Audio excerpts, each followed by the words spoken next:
The next bill on our agenda today is House File 4746 from Chair Hassan. I will move House File 4746 be re-referred to the Judiciary, Finance, and Civil Law Committee.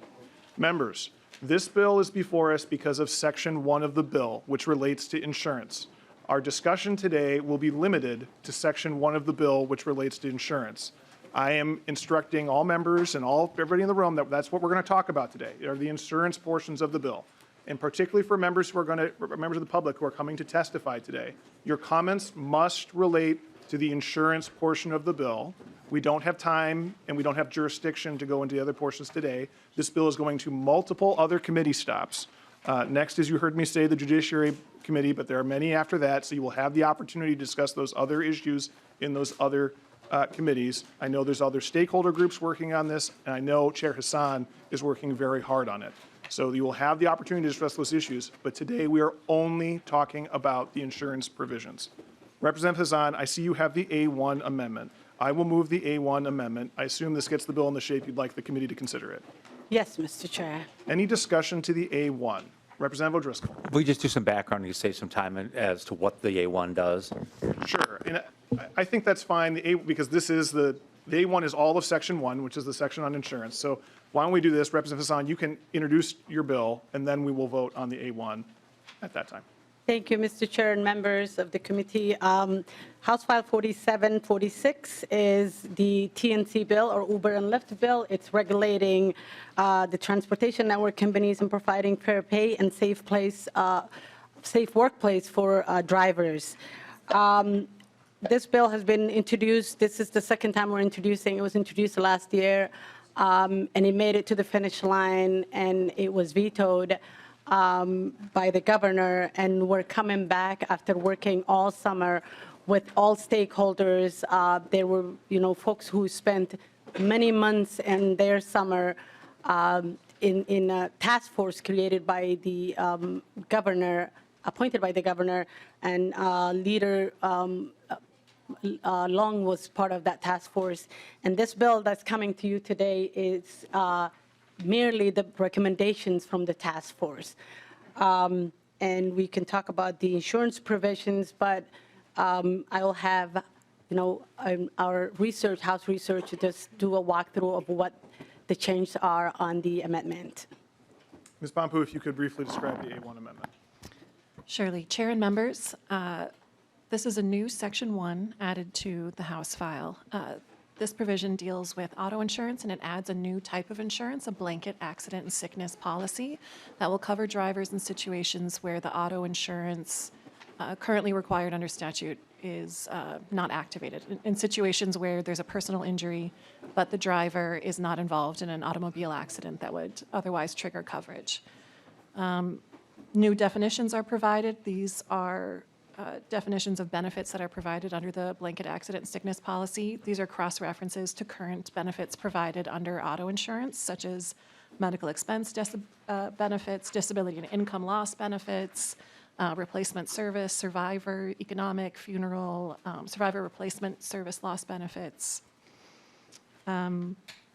A lot of clarifying changes are made regarding driver time periods, and this cross-references in with the rest of the bill so that we're using consistent terms for times when the driver is engaged in the app versus times when the driver is driving to pick up a passenger versus times when the driver is carrying a passenger, and what different insurance limits apply and types of insurance apply during those different times.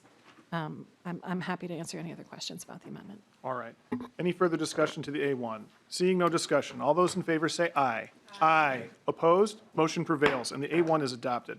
Representative Hassan, you described the bill already, so now I think we will move into, unless you have anything further, we'll move to testimony on the bill. That's fine with me. All right. We will move to testimony on the bill. I just said this a second ago, but I just want to be very clear. We are talking about the insurance provisions. If you talk about something else, I'm going to interject, okay? So we're going to talk about the insurance provisions only. Today, our first testifier is Stephen Cooper. Mr. Cooper, if you could come forward, state your name for the record, proceed to your testimony. Mr. Chair and members, the bill is absolutely essential. It is one that needs this portion, the insurance portion. There's only one thing I would say. The A1 weakens it significantly, and there's a number of things the original bill is originally written cover that the A1 takes away. And what the A1 basically does is weaken the bill. In a couple key places, it weakens the bill by not covering when the driver is not actually in a ride. So let me give you two examples, one out of San Francisco. A little girl, 3 years old, was run over after they got out of the car, not covered.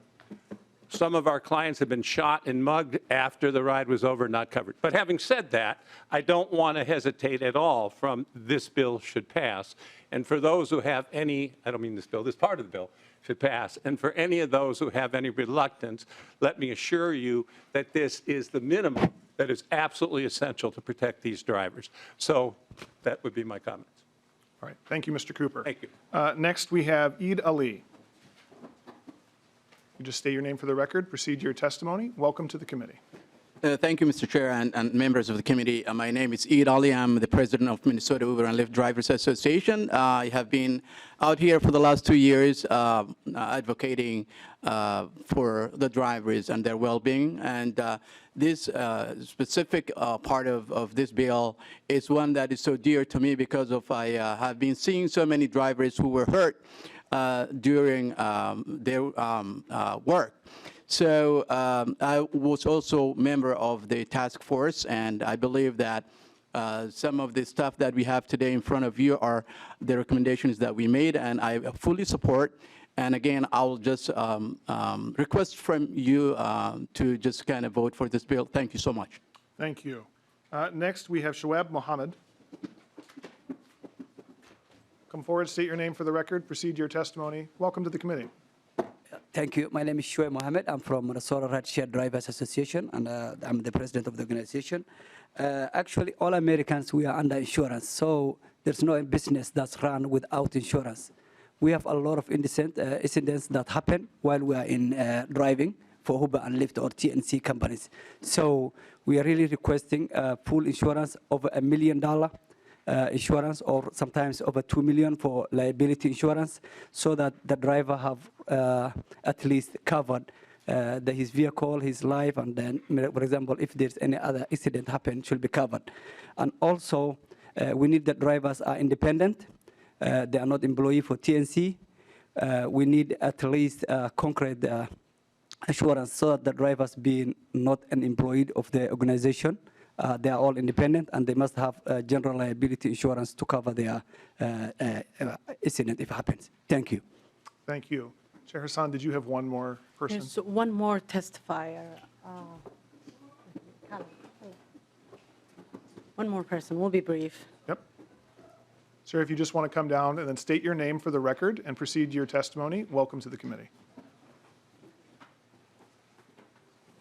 Hello, everyone. My name is Mohammed Igal.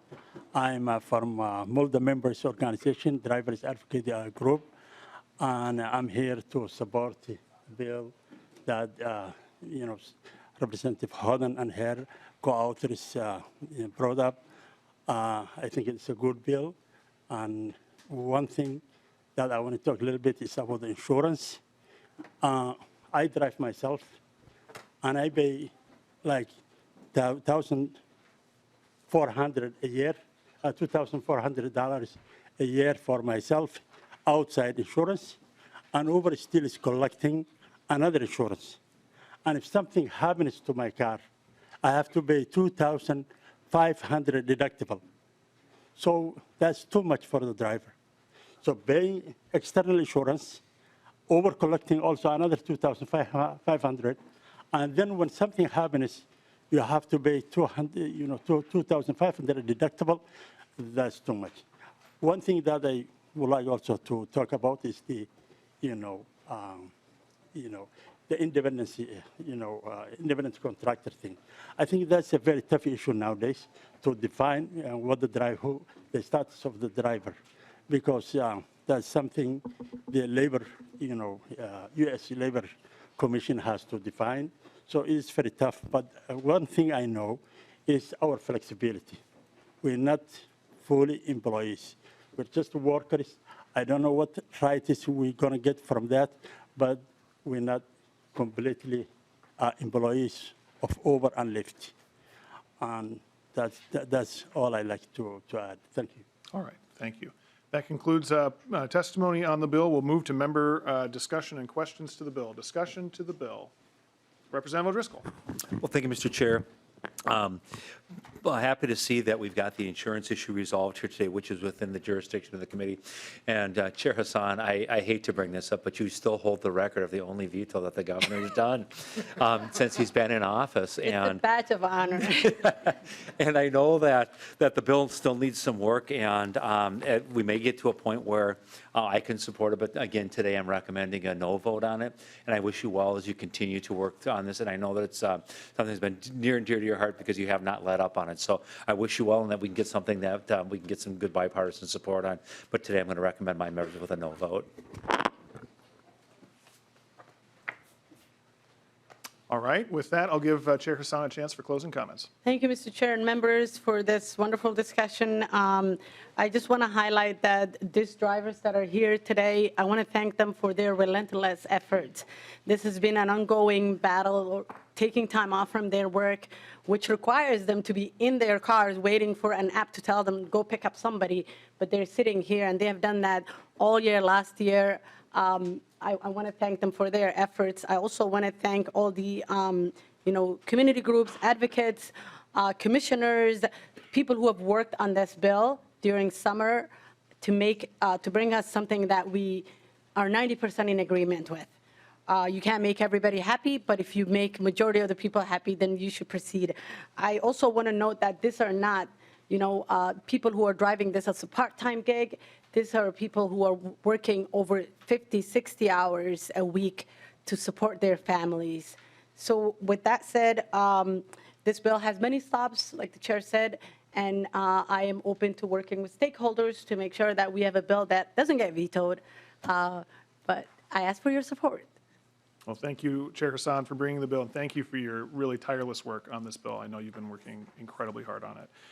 With that, I will renew my motion that House File 4746 be re-referred, as amended, be re-referred to the Judiciary, Finance, and Civil Law Committee. All those in favor, say aye. Aye. Opposed? No. Motion prevails, and House File 4746, as amended, is recommended to be re-referred to the Judiciary, Finance, and Civil Law Committee.